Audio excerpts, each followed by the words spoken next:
This video we are going to learn about indeterminate forms. Now what do you mean by indeterminate forms? Indeterminate means which we are not able to define, undefined forms or meaningless forms. And such forms, one of such form is 0 by 0. Now there are certain other forms also, like we have infinity by infinity, because we do not know what is infinity, so I cannot calculate infinity by infinity. 0 into infinity, infinity minus infinity, 0 to the power 0, infinity to the power 0, and 1 to the power infinity. Such forms are called indeterminate forms. And in maths, we have certain rules to find out the answer for such indeterminate forms. Like, let us first discuss what is this 0 by 0 form. Suppose I give you a question, limit x tends to 2. The question is x square minus 2 upon x minus 2. Now what will happen? If I put 2 here in place of x, I'll get 0 by 0. Because 2, change this to 4. Now I will get 0 by 0. So it is 2 ka square 4, 4 minus 4 0, 2 minus 2 0. Now what do you mean by tends to 2? Tends to 2 का मतलब होता है कि आपकी x की value 2 की तरफ जा रही है, एंड 2 की तरफ जा रही है इसका मतलब it will never be equal to 2. So actually तो ये आंसर कभी भी 0 by 0 फॉर्म नहीं हो सकता, but still because if it is approaching 2, it can be very near to 0, and in that case how are we going to solve the question? To solve the question, we apply certain limits, certain formulas. And what are that certain formulas? We have to remove this x minus 2 from the denominator, because अगर denominator में 0 नहीं होता तो मुझे इस question से कोई problem नहीं होती. इस क्वेश्चन में प्रॉब्लम इसीलिए क्योंकि डिनोमिनेटर 0 है. Now how do I remove it? तो सबसे फर्स्ट मेथड इज फैक्टराइजेशन. आप डिनोमिनेटर और न्यूमरेटर को जहां भी हो सकता है फैक्टराइजेशन करोगे. So I am factorizing my numerator. अब मेरा ये कैंसिल हो गया. Now if I put limit x tends to 2, so the answer will be 2 plus 2 4. that means it will be approximately 4. ये actually is equal to 4 का मतलब होता है the answer will approach to 4. ये आंसर 4 के नज़दीक आएगा. इट मे बी 3.999999 और it may be 4.00000001. So the answer is approaching 4. सो हमारे पास में डिफरेंट मेथड्स हैं जो हम अप्लाई करेंगे in order to find out which question या which formula to be used in which particular limit and find out the answer. Now, since this is the first thing which you have always learned in maths, factorization, तो हम factorization का method can always be applied. And supposingly you do not get any such thing. Suppose my question is limit x tends to 3, x square minus 9 upon x plus 2. अब इस question में क्या हो रहा है? अगर आप 3 पुट करते हो तो आंसर आ रहा है 9 minus 9 upon 3 plus 2 5. So the answer is 0 by 5, which means 0. Now there is no indeterminate forms. तो अगर कभी ऐसा आ जाता है कि क्वेश्चन में कोई indeterminate form नहीं होती है तो you can always put in the limit directly and get the answer. But in case it does not happen, then we have certain ways to do it. Now this is called direct substitution method. हमने directly क्या किया? Direct substitution method. Substitution method, जहाँ पे क्योंकि indeterminate form नहीं थी तो हमने डायरेक्टली लिमिट को सब्सटीट्यूट कर दिया. और ये वाला जो क्वेश्चन मैंने आपको बताया जिसके अंदर हमने फैक्टराइजेशन किया, इसे हम क्या कहते हैं? Factorization method, wherein we are factorizing either numerator or denominator, removing that part which is creating problem for me and then getting the answer. Let us take one more example. Limit x tends to 2, x square minus 5x plus 6 upon x square minus 4. तो सबसे पहले हम check करते हैं कि ये form कैसी है. 2 आप सब्सटीट्यूट करोगे, 2 2 4, 4 plus 6 10, 10 minus 10, the answer is 0. ऐसे ही डिनोमिनेटर में 2 2 4, 4 minus 4, the answer is 0. That means कुछ तो प्रॉब्लम है इस क्वेश्चन में. अब what will I do? I will factorize this. All of you know the factorization. Simple है. x minus 2, x minus 3 upon x minus 2 into x plus 2. now limit x tends to 2. जब तक आप limit substitute नहीं करते हो तब तक आपको लिखनी होती है limit. now this is how we'll get it. now अब लिमिट 2 हम पुट कर सकते हैं. क्यों कर सकते हैं? बिकॉज अब आप पुट करोगे तो 0 by 0 फॉर्म नहीं है. so what is the answer? -1 upon में 4. now this is how we are supposed to calculate the limit of the question in case we are facing problem with the question. And what is the problem? The problem is 0 by 0 form. And this is my second method, which is called factorization method. तो कभी भी अगर आपको ज़रूरत पड़े तो आप direct method लगा सकते हो. कब? जब आपकी लिमिट 0 बाय 0 फॉर्म नहीं है. फैक्टराइजेशन मेथड लगा सकते हो कब? जब आपकी लिमिट 0 बाय 0 है और आपको लग रहा है कि आप फैक्टर्स कर सकते हो, एलजेब्रा वाले फैक्टर्स अप्लाई कर सकते हो, तो आप कोई भी फॉर्मूला लगा के आप वो 0 बाय 0 फॉर्म को हटाने की कोशिश करोगे, और जैसे ही वो फॉर्म हट जाएगी तभी आप लिमिट्स को सब्स्टिट्यूट कर सकते हो. Keep it in mind, you can put the limit only when the 0 by 0 form और such indeterminate forms are removed. जब तक ये फॉर्म्स रिमूव नहीं हो जाती तब तक आप सब्स्टिट्यूशन नहीं कर सकते लिमिट का. Suppose the question is this: limit x tends to root 2 x की power 4 minus 4 upon x cube plus 3x root 2 minus 8. Now we'll check whether it is 0 by 0 form or not.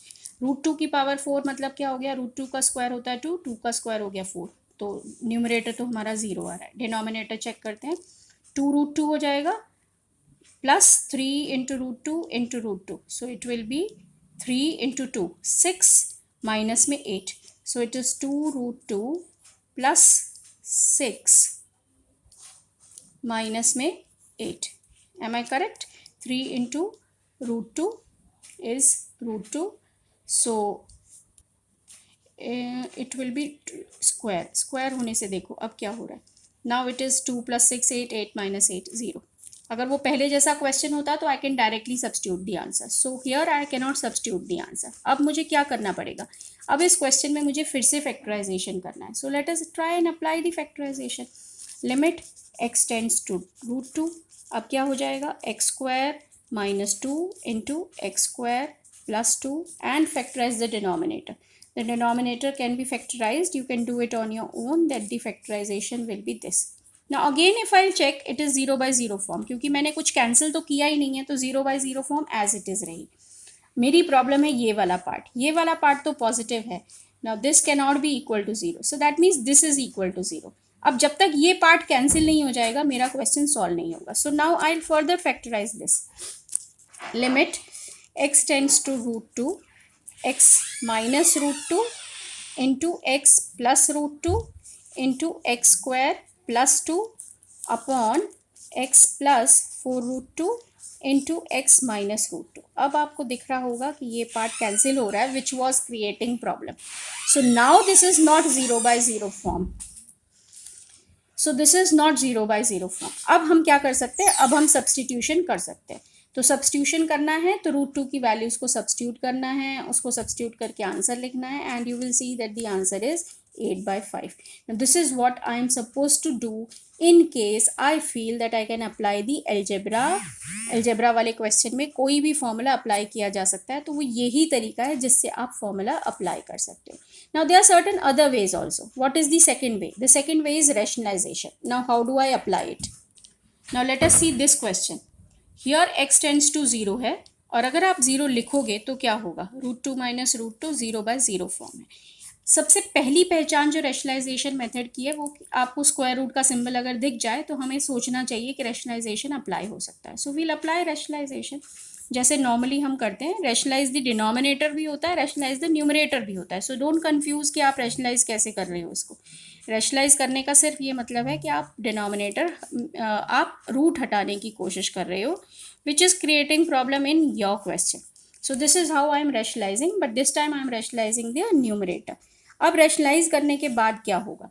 थोड़ा सा apply करते question के अंदर. 2 plus x minus 2 upon में x into root 2 plus x plus root 2. ठीक है.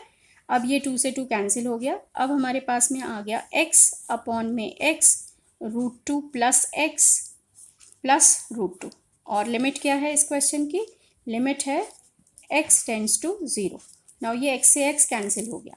So the problem जो हमारी थी वो कैंसिल हो गई है, and now you can put x is equal to 0 because if I put now so it will be 2 root 2. So the answer for this question is 1 upon 2 root 2. So similarly there are certain other question. I'll take up one more. Suppose the question is x square minus root x upon root x minus 1. आप 1 put करोगे तो 0/0 form आएगा। इसका मतलब अब मुझे कुछ सोचना है। अब क्या सोचना है? ज़रूरी नहीं है कि रैशनलाइजेशन होगा, ज़रूरी नहीं है फैक्टराइजेशन होगा, इट डिपेंड्स ऑन यू। सो अब मैं ट्राई करती हूँ कि क्या अप्लाई कर सकते हैं हम यहाँ पे। I can take root x common from here. So अगर मैं रूट एक्स कॉमन लेती हूँ तो I am left with X की पावर 3/2 -1 अपॉन, बिकॉज ये 2 पावर है, 2 में से आपने हाफ कॉमन ले लिया तो अंदर क्या बचेगा? 3/2 upon root x -1. Okay, limit x tends to 1. Now what am I supposed to do? Suppose I do rationalization only. तो रूट एक्स प्लस 1 से rationalization किया। rationalization करने के बाद क्या होगा? रूट एक्स इंटू एक्स की power 3/2 -1 into root x plus 1 upon root x into root x क्या बन जाएगा? एक्स माइनस में 1. अब मुझे ये किसी तरीके से x -1 हटाना है। How will I remove this x -1? क्योंकि मेरी प्रॉब्लम तो यही थी x -1। अब इस x -1 को कैसे हटाना है? Can I write it this way? x की पावर हाफ और power 3. Can I do this?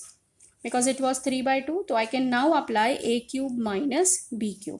So this is basically root x का क्यूब -1 का क्यूब. सो हम लिख लेते हैं रूट एक्स, यहाँ पे हम लिख रहे हैं इस वाले पार्ट को, जो हमारा ये ब्रैकेट वाला पार्ट है, इसको हम लिख रहे हैं रूट एक्स की पावर 3 -1 की power 3. So this is a³ minus b³. a³ minus b³ का फॉर्मूला क्या होता है? a minus b. So a minus में b bracket a² plus b² minus ab. So now root x plus में 1 upon root x minus में 1 into root x plus में 1. Now see what is happening. Do I actually require to rationalize this? ज़रा ध्यान से देखेंगे question को. I have taken this particular question just to tell you that ये ज़रूरी नहीं होता कि रूट दिख गया है तो रैशनलाइज करना ही करना है. बिकॉज मैंने कहा था नॉर्मली हम इससे पहचान करते हैं, बट इसका ये मतलब नहीं कि वो ज़रूरी है. सो इंस्टेड ऑफ रैशनलाइजिंग, अगर मैं डायरेक्टली इसको फैक्टराइज करूँ तो मेरा आंसर आ जाएगा. यस, अगर मैं रैशनलाइज नहीं करती तो मैं ये नहीं लिखती. Okay, now I am telling you what mistake we can do. So I remove this part and I keep this as root x -1. I keep this as root. देखो अब क्वेश्चन में कोई प्रॉब्लम नहीं है. Now this part is removed. You put limit x tends to 1 here. If I put limit x tends to 1 तो मेरा answer आ रहा है 1 इंटू 1 प्लस 1 माइनस में 1 which makes it 1 only. Okay, so check करो कि ये हमने करेक्ट भी किया है या नहीं किया है. Please keep checking. This has to be plus, so the answer is 3 because it was a³ minus b³. So a minus b bracket a² plus b² plus ab. So this is how you have to see कि root था तब भी मुझे rationalisation की ज़रूरत नहीं है. So question देख के आपको आइडेंटिफाई करना पड़ेगा कि क्वेश्चन में रैशनलाइजेशन चाहिए या नहीं चाहिए. So according to the question we'll settle down the answer.